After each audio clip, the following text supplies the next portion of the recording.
Ici Madame Mera, je vais donc vous faire une correction orale de l'activité 3, partie B et C que vous devez me rendre pour vendredi.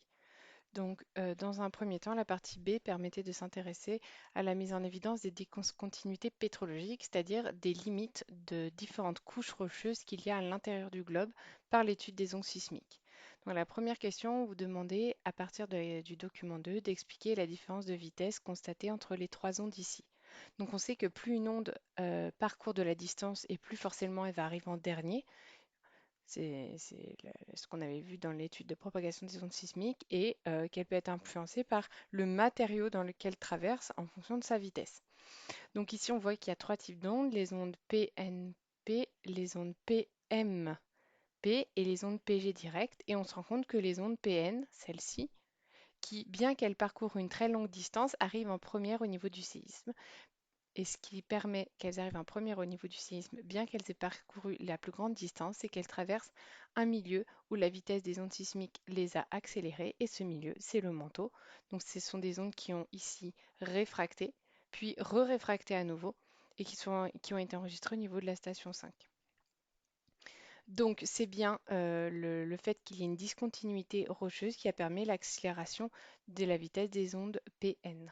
Les ondes PG sont arrivées ensuite parce qu'elles sont directes, mais en second temps, puisque la vitesse des ondes est plus faible. Et ensuite, elles sont même pas indiquées ici, mais elles sont après, les ondes PMP, qui ont donc parcouru une grande distance et en plus qui ont traversé le milieu où la vitesse des ondes est la plus faible. Alors pourquoi est-ce que la vitesse des ondes sismiques est plus faible au niveau de la croûte que du manteau? Parce que la densité de la croûte, des roches de la croûte, est inférieure à la densité des roches du manteau, à savoir la péridotite. Et on avait vu que la densité des roches était un facteur influençant la vitesse des ondes sismiques. Donc là, la question 2, c'était juste pour vous faire réfléchir à la profondeur du MOO. Bah forcément, c'est pas la même partout sur Terre. Donc le MOO, c'est la limite entre la croûte et le manteau. Et on avait vu que la croûte n'avait pas la même épaisseur entre le domaine océanique et le domaine continental. Donc forcément, c'est ce que je mets ici dans la correction. Elle n'est pas la même partout sur Terre. Au niveau de la croûte océanique, c'est un peu moins profond parce que la croûte est moins épaisse, tandis qu'au niveau de la croûte continentale, c'est plus profond parce que la croûte est plus épaisse. Alors ensuite, on va un peu plus loin dans l'étude de la propagation des ondes sismiques au niveau du reste de la Terre. Donc on étudie en fonction de la profondeur jusqu'au centre de la Terre, 6400 km, la vitesse des ondes sismiques P et S, mais aussi on regarde la densité des matériaux traversés. On vous demandait de repérer et légender le mot sur ce document. Bah là, il ne faut pas prendre 10 000 réflexions, hein. Le mot, il se situe au niveau des continents à environ 30 km. 30 km, c'est à peu près ici.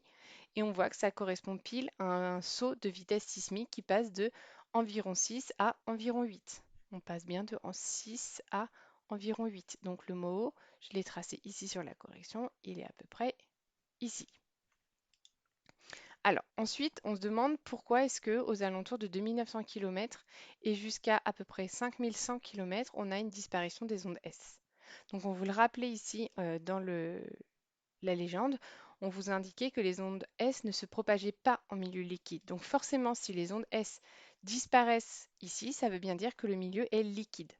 Donc, ici, on passe au niveau du noyau. Donc, entre 0 enfin, ah non, pardon, entre 30 et à peu près 2900 km, on est dans le manteau.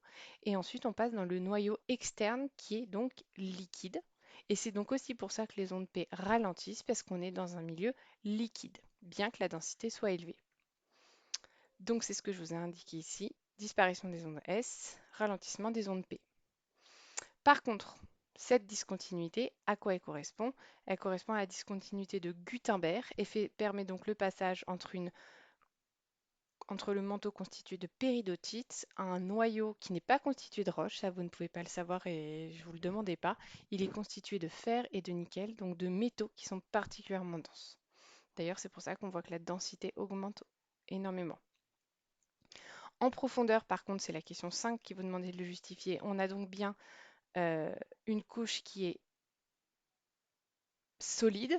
Elle est solide puisqu'on a une réapparition des ondes S et une légère augmentation de vitesse des ondes P. Donc ça veut bien dire que c'est solide. Donc à partir de là, vous pouviez compléter le schéma ici en indiquant les deux croûtes, de quoi elles étaient constituées, leur densité, rappelez qu'elles sont solides. Ensuite, vous pouviez indiquer tout le manteau constitué de péridotites qui sont solides, discontinuité de Gutenberg entre le manteau et le noyau externe qui est liquide, et la discontinuité de Lehmann qui est située entre le noyau externe et le noyau interne qui est solide. J'ai oublié d'indiquer ici, le centre de la Terre, il est à 6400 km. On a donc une densité qui augmente, ça vous pouviez le faire avec ce graphique ici. Une densité qui augmente progressivement au sein du manteau et une densité qui augmente ensuite au sein du noyau. Des variations des vitesses sismiques qui sont corrélées du fait des variations de densité et de nature des matériaux traversés. Donc ici on a des roches, basalte, gabbro, et ensuite la péridotite, le fer et le nickel qui constituent tout le noyau. Alors en fait on s'est rendu compte après, c'était la partie C, qu'au niveau du manteau, on avait une zone qui ralentissait particulièrement aux alentours de 150 à 220 km de profondeur. On appelle ça la LVZ, la Low Velocity Zone. Et il fallait expliquer pourquoi est-ce que cette vitesse diminuait. Alors, à propos, ça peut pas être un changement de roche puisqu'on sait que le manteau il est constitué intégralement de péridotite. Mais par contre, ce qu'on peut proposer comme hypothèse, et ce que vous m'avez quasiment tous dit, c'est que ça correspond à un ralentissement de vitesse sismique qui pourrait correspondre à une augmentation de température qui influence la densité de la roche. Donc on sait que plus c'est chaud, moins la roche est dense et plus elle va ralentir la vitesse des ondes sismiques. Donc ça, c'est ce que vous pouviez encore rajouter à votre schéma. Ici, une LVZ aux alentours de 150 km qui correspond à un ralentissement des vitesses des ondes P. Alors ensuite, on va un peu plus loin sur l'étude de ce manteau aux alentours de cette LVZ et on se rend compte que quand on regarde la répartition des séismes en profondeur, eh ben, la totalité des séismes, les foyers des séismes, il n'y a aucun séisme qui se déroule en dessous de 200 km de profondeur. Sachant que, on vous rappelait qu'un séisme il se produit uniquement dans des zones cassantes et rigides, considérées comme froides. Donc ça veut dire que ici c'est cassant et rigide, et ça veut dire que ici c'est pas du tout cassant, on va dire que c'est ductile, que c'est déformable. Donc en fait, au-dessus de la LVZ, on a quelque chose qui est rigide, cassant, plutôt froid. Au niveau de la LVZ, augmentation de température. Et ensuite, on est au niveau du manteau inférieur qui est beaucoup plus chaud, beaucoup plus ce qu'on va appeler ductile et déformable. Alors ductile, ça ne veut pas dire liquide, hein. Ça reste solide, ça veut juste dire que ça peut se déformer. Donc c'était ça qu'il fallait faire dans la question 3, mettre en relation les documents 4 et 5.